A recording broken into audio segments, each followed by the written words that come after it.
टारोस्टोलोन्स with fish curry बनाने के लिए मैंने लिया है टारोस्टोलोन्स। इसको क्लीन करके कट कर लिया है। मैंने लिया है कतला फिश, इसको भी धोकर नमक एंड हल्दी लगा लिया है।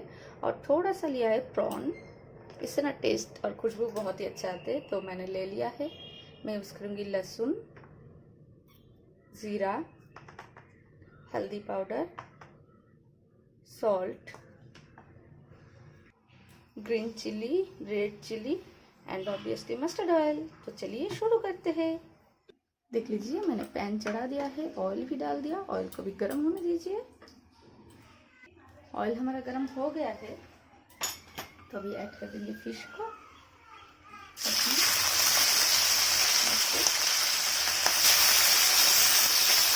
फिश को अभी एक साइड से फ्राई होने दीजिए। देख लीजिए फिश हमारा फ्राई हो गया है, तो इसको मैं अभी निकाल लेती हूँ।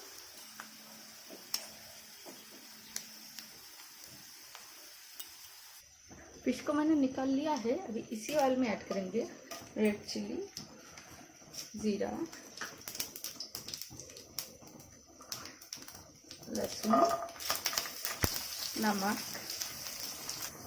हल्दी, ऐड कर देंगे ग्रीन चिली और इसको मिला लेंगे, थोड़ा सा फ्राई कर लेंगे। और अभी ऐड करेंगे टारोस्टोलोन्स। देख लीजिए मैंने सारे टारोस्टोलोन्स को ऐड कर दिया है। अभी थोड़ा सा फ्राई कर लीजिए। देख लीजिए टारोस्टोलोन्स हमारा फ्राई हो गया। अभी ऐड कर देंगे पानी, मिला दीजिए ऐसे। और अभी ऐड कर देंगे फिश।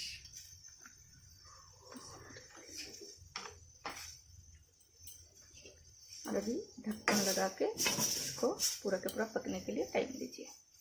टारोस्टोलोन्स विथ फिश करी अभी हमारा रेडी है। इसको मैं अभी सर्व कर दूंगी। चलिए सर्व करते हैं। टारोस्टोलोन्स विथ फिश करी अभी हमारा रेडी एंड सर्व्ड।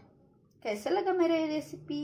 अगर अच्छा लगे ना तो मेरी ये चैनल को सब्सक्राइब कर लेना और इतने अच्छे अच्छे रेसिपीज के नोटिफिकेशन के लिए नीचे बेल बटन को भी दबा देना। तो आज के लिए इतना ही। Till then take care, bye bye.